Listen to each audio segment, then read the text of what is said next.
The first Jewish chaplain that Obergefreiter Heinrich Müller encountered at Camp Carson, Colorado, in October 1943, wore the same U.S. Army uniform as Christian chaplains while conducting religious services with dignity and respect that challenged every assumption the captured Wehrmacht soldier had absorbed about Jewish people and American society.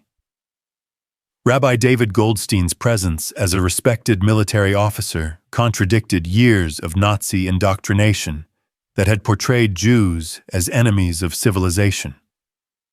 "This cannot be possible," Müller whispered to his fellow prisoner, Feldwebel Klaus Weber, as they observed the Jewish chaplain receiving military salutes from Christian soldiers who showed genuine respect rather than the hatred Nazi propaganda had promised.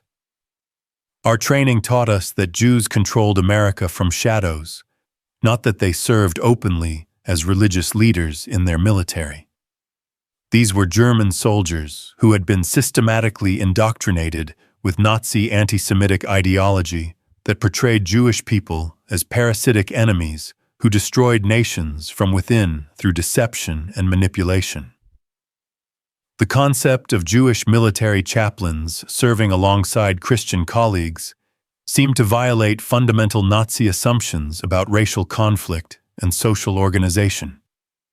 They had no way of knowing they were witnessing the religious pluralism and democratic inclusion that characterized American military service, or that these encounters with Jewish chaplains would fundamentally challenge their understanding of human dignity, religious freedom, and the possibilities of diverse democratic society.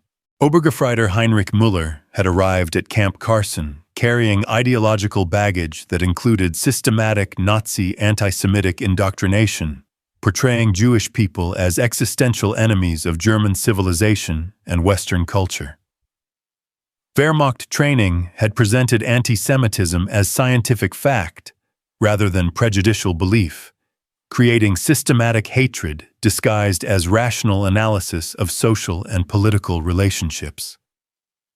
The Nazi anti-Semitic education that German soldiers received included pseudo-scientific racial theories, economic conspiracy claims, and cultural accusations that created comprehensive prejudice against Jewish people. Military instruction presented anti-Semitism as essential knowledge for understanding global politics and enemy society, rather than acknowledging these teachings as hate-based propaganda. Intelligence briefings that reached German military units described American society as controlled by Jewish influences that manipulated democratic institutions for parasitic advantage. Nazi propaganda characterized Jews as hidden puppet masters who avoided direct military service while profiting from warfare that destroyed Gentile populations. Educational programs within Wehrmacht training emphasized anti-Semitic conspiracy theories that blamed Jewish people for democracy's alleged weaknesses, economic problems, and social conflicts that authoritarian systems claimed to avoid. German soldiers learned to view Jewish presence as evidence of societal corruption rather than religious diversity. The cultural foundation of Nazi anti-Semitism included systematic dehumanization that portrayed Jewish people as fundamentally different from other ethnic groups, lacking genuine patriotism or moral integrity. German soldiers received indoctrination that denied Jewish humanity while justifying discriminatory treatment and systematic persecution. Propaganda materials that German soldiers encountered included films, literature, and visual media that presented Jewish people through stereotypical caricatures designed to create disgust and hatred rather than understanding or sympathy. Nazi media created emotional responses that reinforced intellectual prejudice through systematic psychological manipulation. Strategic analysis by Nazi theorists claimed that Jewish influence would inevitably weaken democratic societies through internal subversion and economic exploitation that benefited only Jewish interests. German military planning assumed enemy weakness based on alleged Jewish control, rather than accurate assessment of democratic capabilities. The psychological preparation that anti-Semitic indoctrination provided included systematic prejudice that influenced German soldiers' interpretation of enemy behavior and social organization. Racial assumptions created cognitive filters that predetermined hostile conclusions about Jewish people regardless of contradictory evidence. Medical theories promoted by Nazi ideology included false claims about Jewish biological characteristics that allegedly explained cultural behaviors and political loyalties. Pseudoscientific racism provided intellectual justification shown for emotional hatred, while creating systematic misconceptions about human diversity. Religious instruction within Nazi education systems emphasized Christianity corrupted by Jewish influences, rather than recognizing Judaism as legitimate religious tradition with historical significance. Theological anti-Semitism reinforced racial prejudice through spiritual rather than purely secular frameworks. International analysis by Nazi propagandists portrayed global Jewish communities as coordinated conspiracy threatening all Gentile nations, rather than acknowledging diverse Jewish populations with varying political loyalties and cultural traditions. Conspiracy theories created paranoid worldview that interpreted any Jewish success as evidence of coordinated subversion.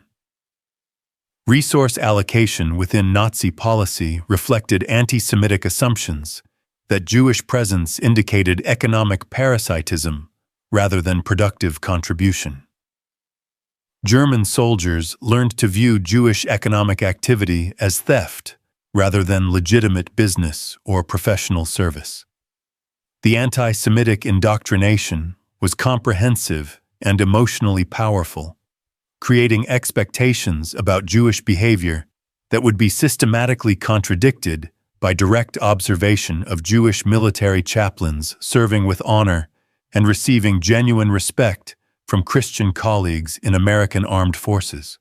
Captain Rabbi David Goldstein adjusted his military chaplain insignia as he prepared for interfaith services at Camp Carson, representing the religious diversity and democratic inclusion that characterized American military service. As one of over 300 Jewish chaplains serving in the U.S. Armed Forces during World War II, Goldstein embodied American commitment to religious freedom and equal treatment regardless of faith background. The military integration that German prisoners observed included Jewish chaplains serving alongside Protestant and Catholic colleagues with mutual respect and professional cooperation that contradicted Nazi characterizations of inevitable religious conflict. American military organization demonstrated functional religious diversity that enhanced rather than weakened institutional effectiveness. Interfaith cooperation at Camp Carson included collaborative religious programming, where Jewish, Protestant, and Catholic chaplains coordinated services, counseling, and educational activities that respected doctrinal differences while emphasizing shared moral values. Religious diversity created enrichment rather than division within military community. The respect that Rabbi Goldstein received from Christian personnel included proper military courtesy, professional recognition, and genuine appreciation for pastoral care that transcended religious boundaries. Military relationships functioned according to professional competence rather than religious prejudice, demonstrating practical equality in military service. Educational programs that Jewish chaplains provided included moral instruction, cultural education, and counseling services available to personnel regardless of religious background. Chaplain effectiveness was evaluated according to pastoral competence rather than denominational affiliation, creating merit-based assessment of religious leadership. Administrative responsibilities that Jewish chaplains assumed included military duties, personnel counseling, and institutional coordination that demonstrated professional capability and institutional trust. Religious leadership functioned according to military standards while maintaining theological integrity and cultural authenticity. The training that Jewish military chaplains received included both religious education and military preparation that created dual competency in spiritual guidance and military service. Professional development demonstrated institutional commitment to religious diversity while maintaining operational effectiveness. Combat support that Jewish chaplains provided included battlefield ministry, casualty care, and morale services that demonstrated courage and dedication exceeding religious requirements. Military service included personal risk and professional sacrifice that contradicted Nazi claims about Jewish lack of patriotism or military courage. International cooperation through Jewish military chaplains included ministry to Allied personnel and coordination with chaplains from other democratic nations. Religious service enhanced coalition effectiveness while demonstrating shared values among democratic allies, fighting against totalitarian oppression. Quality assurance in chaplain services maintained professional standards through systematic evaluation and peer review that assessed effectiveness regardless of religious affiliation. Military chaplaincy demonstrated institutional fairness through consistent application of professional criteria rather than denominational preference. The social integration that Jewish chaplains achieved included genuine friendships with Christian colleagues who shared professional interests and moral commitments despite theological differences. Personal relationships demonstrated authentic respect that exceeded formal military requirements while building community across religious boundaries. Medical support that chaplains provided included counseling for combat trauma, family crisis intervention, and spiritual guidance for terminal illness that demonstrated pastoral competence and human compassion. Healthcare relationships proved effectiveness in addressing human suffering regardless of religious background. Cultural celebration activities included recognition of Jewish holidays alongside Christian observances through programming that educated military personnel about religious diversity while maintaining respect for different traditions. Cultural education enhanced understanding while building community appreciation for religious heritage. The reality of religious pluralism demonstrated American democratic values through practical inclusion and institutional respect that created strength through diversity rather than weakness through division.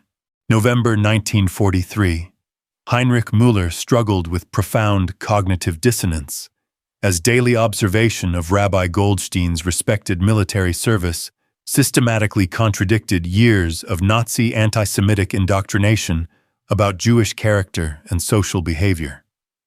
The encounter with authentic Jewish religious leadership challenged fundamental assumptions about human nature and religious relationships that had shaped his worldview. The theological questions that emerged from observing Jewish military chaplains included reconsideration of Christianity's relationship with Judaism, examination of shared moral traditions, and recognition of common spiritual concerns that transcended denominational boundaries. Religious interaction provided alternative frameworks for understanding interfaith relationships. Klaus Weber, Müller's closest friend among the prisoners, began expressing private doubts about Nazi teachings based on direct observation of Jewish chaplains who demonstrated moral integrity, pastoral competence, and genuine concern for human welfare. Personal witness challenged ideological assumptions through authentic religious experience. Educational discussions with American chaplains included opportunities for German prisoners to ask questions about Jewish religious traditions, historical contributions, and contemporary practices that had been distorted by Nazi propaganda. Academic exposure provided accurate information that corrected systematic misinformation. The pastoral care that Jewish chaplains provided to all personnel, regardless of religious background, demonstrated universal concern for human dignity and spiritual welfare that contradicted Nazi claims about Jewish particularism or ethnic hostility. Religious ministry transcended tribal boundaries through authentic spiritual service. Interfaith services that German prisoners attended included collaborative worship, where Jewish and Christian chaplains demonstrated mutual respect and shared commitment to moral values. Religious cooperation provided practical evidence of theological compatibility despite doctrinal differences. Correspondence that prisoners attempted to send home included careful references to American religious diversity and chaplain services that contradicted official Nazi characterizations without explicitly challenging anti-Semitic ideology. Letters became vehicles for transmitting alternative perspectives while avoiding censorship. The intellectual transformation that some German prisoners experienced included systematic reconsideration of anti-Semitic assumptions based on direct observation of Jewish moral character and religious authenticity. Evidence challenged theory through undeniable demonstration of human dignity and spiritual integrity. Personal conversations with Rabbi Goldstein provided German prisoners with opportunities to encounter Jewish humanity through direct relationship rather than propagandistic caricature. Individual interaction humanized abstract questions while providing authentic cultural education. Religious instruction offered by Jewish chaplains included moral philosophy, ethical discussion, and spiritual guidance that demonstrated intellectual sophistication and moral depth, contradicting Nazi claims about Jewish cultural inferiority or spiritual corruption. Academic engagement challenged prejudicial assumptions. The moral reflection that encounters with Jewish chaplains encouraged among German prisoners included examination of personal responsibility for anti-Semitic attitudes and consideration of religious teachings about human dignity and social justice.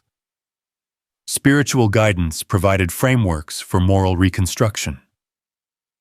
Cultural appreciation activities enabled German prisoners to learn about Jewish traditions, historical contributions, and contemporary achievements that had been suppressed or distorted by Nazi education.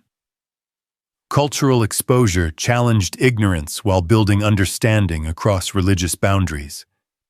The therapeutic benefits that Jewish chaplain counseling provided included spiritual guidance for guilt about wartime actions, anxiety about family separation, and existential questions about meaning and purpose. Pastoral care demonstrated genuine concern for human welfare, regardless of nationality or previous hostility. The theological challenge was forcing German prisoners to choose between comfortable prejudice and uncomfortable truth about Jewish humanity, religious authenticity, and moral integrity that contradicted systematic Nazi anti-Semitic indoctrination through direct evidence of dignity and spiritual depth. Spring 1944. Heinrich Müller's worldview had undergone systematic reconstruction as months of interaction with Rabbi Goldstein and observation of integrated American religious life had provided overwhelming evidence that Jewish people possessed the same moral capacity, spiritual depth, and human dignity as any other religious community. Personal transformation required intellectual courage to abandon prejudice in favor of truth. The educational programs that German prisoners participated in included systematic instruction about American religious freedom, constitutional principles, and historical development that provided alternative frameworks for understanding religious diversity and social organization. Academic exposure challenged Nazi interpretations through documented historical evidence. Personal mentorship that developed between some German prisoners and Rabbi Goldstein included individual counseling about moral questions, spiritual concerns, and intellectual problems that transcended religious boundaries. Personal relationships provided authentic human connection across cultural and national divisions. Work assignments that involved collaboration between German prisoners and Jewish American personnel provided practical experience with professional competence and personal character that contradicted stereotypical assumptions. Workplace relationships demonstrated equality through direct observation rather than theoretical discussion. Religious discussions that emerged from interfaith contact included examination of theological questions, moral philosophy, and spiritual practice that revealed shared concerns and compatible values despite doctrinal differences. Intellectual engagement provided alternative perspectives on religious relationships and cultural interaction. The correspondence that Müller maintained with family in Germany began including subtle references to American religious diversity and chaplain competence that contradicted Nazi propaganda without explicitly challenging anti-Semitic ideology. Letters became vehicles for transmitting changed perspectives while avoiding political persecution. Medical care that prisoners received from Jewish American healthcare personnel provided direct evidence of professional competence and human compassion that challenged assumptions about character and capability. Healthcare relationships demonstrated practical equality in professional service and moral concern. Cultural education activities enabled German prisoners to appreciate Jewish contributions to American society, academic achievement, and military service through systematic instruction that corrected Nazi misinformation. Educational programs provided accurate historical information that challenged propagandistic distortion. The moral accountability that encounters with Jewish chaplains created among German prisoners included examination of personal responsibility for anti-Semitic attitudes and consideration of ethical obligations toward human dignity regardless of religious background. Spiritual guidance encouraged moral reconstruction. Social interaction opportunities included recreational activities and informal conversation that demonstrated genuine friendship and mutual respect between Jewish and Christian personnel. Personal relationships provided evidence of authentic human connection across religious boundaries through shared interests and values. The intellectual preparation for eventual repatriation that American programs provided included discussion of democratic values, religious tolerance, and social responsibility that addressed practical questions about implementing inclusive principles in German society. Educational experience prepared prisoners for positive roles in democratic reconstruction.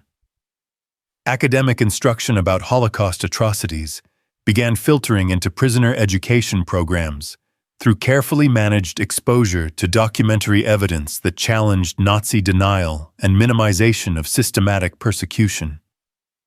Educational confrontation with historical truth provided moral framework for understanding anti-Semitic consequences. Community service projects that enabled German prisoners to contribute positively to American society included cooperation with Jewish organizations and religious institutions that demonstrated shared humanitarian concerns. Collaborative work challenged assumptions about ethnic hostility while building practical cooperation. The transformation of understanding was accelerating through accumulated evidence, authentic relationships, and moral reflection that systematically challenged anti-Semitic assumptions while demonstrating Jewish humanity through direct experience rather than propagandistic characterization. May 1945. As repatriation preparations began and German prisoners prepared to return to their devastated homeland, Heinrich Müller understood that his transformative encounter with Rabbi Goldstein and Jewish military service had fundamentally challenged anti-Semitic assumptions while demonstrating religious freedom and human dignity that would influence his moral perspective for life. The farewell ceremony that concluded prisoner religious programs included emotional exchanges between German prisoners and American chaplains of all faiths who had provided spiritual guidance and moral education that transcended national and religious boundaries. Personal relationships had created lasting bonds based on shared humanity and mutual respect. Educational certificates that German prisoners received documented systematic instruction in religious tolerance, democratic principles, and moral philosophy that would assist post-war reconstruction through informed citizen participation. Academic achievements provided intellectual resources for religious reconciliation and democratic development. Letters of recommendation that American chaplains provided for departing prisoners included testimonials about moral development, intellectual growth, and commitment to human dignity that would support reintegration into German society. These endorsements reflected genuine appreciation for personal transformation while encouraging continued moral development. The religious knowledge that prisoners had acquired through interfaith instruction included understanding of Jewish traditions, contributions, and contemporary practices that would benefit German reconstruction through accurate information rather than propagandistic distortion. Educational experience provided foundations for religious tolerance. Personal commitments that German prisoners made included promises to challenge anti-Semitic attitudes and promote religious understanding based on direct experience with Jewish humanity and moral integrity. Individual transformation would multiply through community influence and moral witness. Practical applications of changed perspectives included plans for interfaith cooperation, educational initiatives, and community service that would benefit German reconstruction while demonstrating religious tolerance and social cooperation. Personal transformation would influence practical social reconstruction. The moral framework that encounters with Jewish chaplains had provided included ethical principles about human dignity, religious freedom, and social responsibility that would guide decision-making throughout prisoners' lives. Spiritual guidance had created foundations for moral behavior and community contribution. Community leadership roles that former prisoners would assume included advocacy for religious tolerance, democratic participation, and moral reconstruction that would benefit local communities while challenging authoritarian attitudes. Individual influence would extend transformation through democratic engagement. Youth education programs that former prisoners planned to implement included instruction about religious diversity, human dignity, and democratic values that would benefit German children who would rebuild their nation according to inclusive rather than exclusionary principles. Educational influence would extend across generations. The correspondence networks that would connect former German prisoners with American Jewish contacts included ongoing relationships that would support cultural exchange and international friendship based on mutual respect developed through shared experience. Personal relationships would facilitate continued understanding.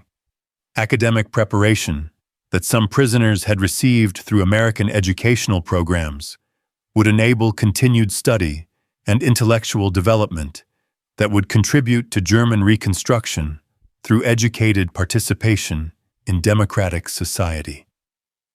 Educational advantages would multiply through teaching and community leadership. Professional development opportunities that former prisoners had gained through American experience would support employment and economic reconstruction while demonstrating practical cooperation across religious and national boundaries. Economic relationships would reinforce social transformation.